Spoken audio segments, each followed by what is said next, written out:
Você pode abrir Romanos capítulo 12, versículo 8.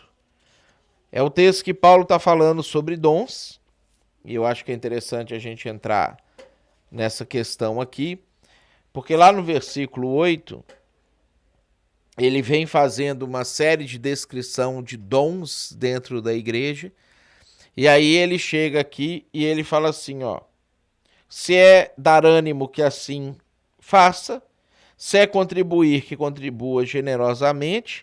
E aí ele chega nesse ponto aqui, ó: se é exercer liderança, que exerça com zelo. Então, algumas versões vão falar sobre governar, algumas versões vão falar sobre presidir. Essencialmente, o termo que Paulo está usando aqui é o termo de liderar. Então, dependendo do sistema, nós vamos chamar de o presidente; dependendo do sistema, nós vamos falar do líder de ministério; dependendo do sistema, a gente vai chamar de pastor, de apóstolo, de bispo. A gente vai dando nomes diferentes, mas na essência, o que Paulo está falando aqui é que liderança é um dom. Liderança é uma habilitação do Espírito Santo, é uma capacidade do Espírito Santo. E uma vez que você recebe esse dom, você recebe essa possibilidade, exercer com zelo ou não é uma decisão sua. E aí, o que é zelo?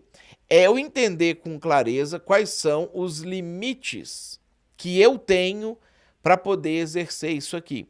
E esses limites, eles passam por uma percepção de que eu preciso servir.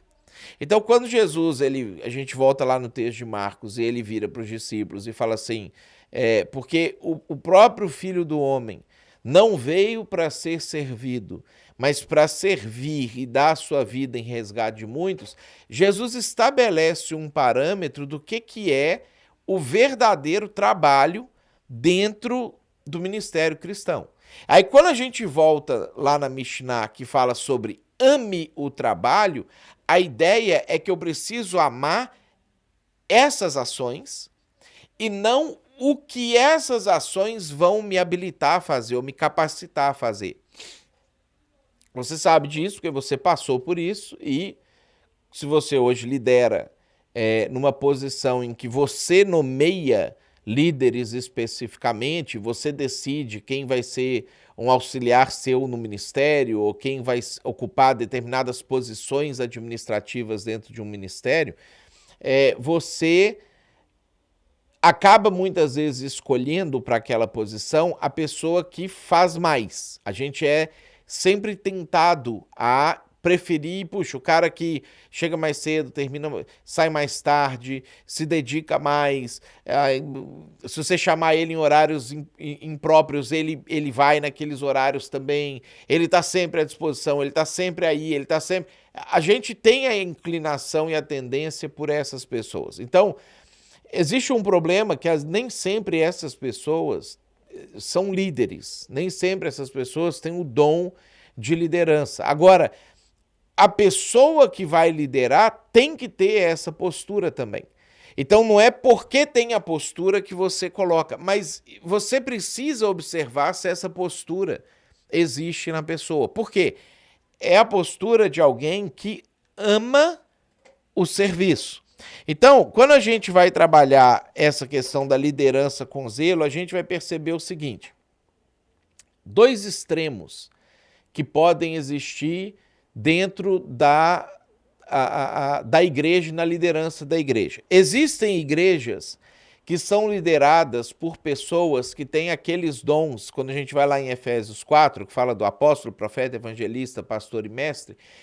Existem igrejas que são lideradas por pessoas que o dom delas é o pastor ou mestre, dentro daquele rol de lideranças. E isso é tão forte que nós trocamos o nome que os apóstolos davam para o líder da igreja, que era o presbítero presidente, ou presbítero que preside.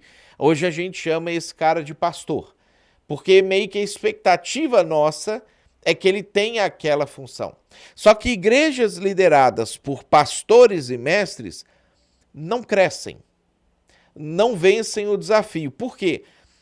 Porque a tendência da pessoa que o dom dela é só cuidar e ensinar é ter medo de desafio, é ter medo de arriscar.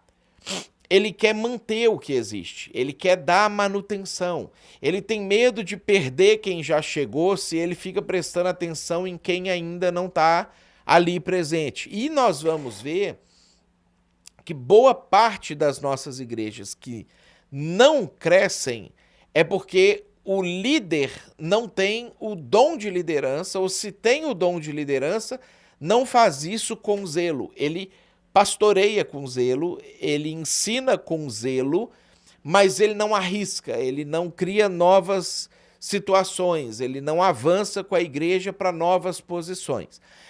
Por outro lado, igrejas que têm líderes, vou colocar entre aspas aqui, que eles são focados no gerencial, crescem, mas normalmente crescem de forma desordenada, porque não existe um trabalho voltado para o cuidado e para o ensino das pessoas que estão chegando.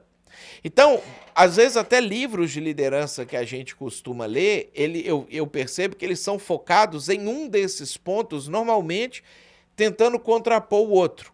Então, às vezes você vai ter livros que vão falar sobre liderança e dão até uma ênfase errada naquela percepção da liderança de Moisés com Jetro, quando Jetro fala, cara, não fica atendendo o pessoal das 6 da manhã às 10 da noite, nomeia líder de 1.000, de 100, de 50, de 10 para poder te ajudar.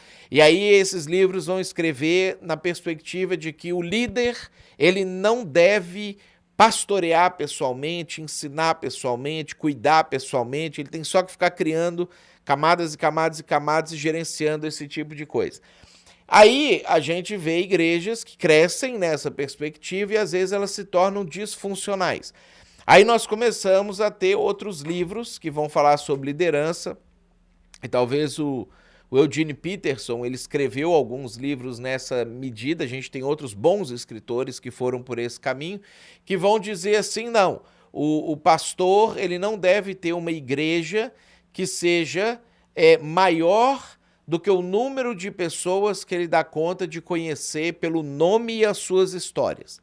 Né? Aí, livros assim vão falar que o ideal é que igrejas nunca passem de 150 ou 200 membros e que se for passar disso, abre uma outra congregação, mas nunca deixa a igreja aumentar o número ou passar por isso aqui.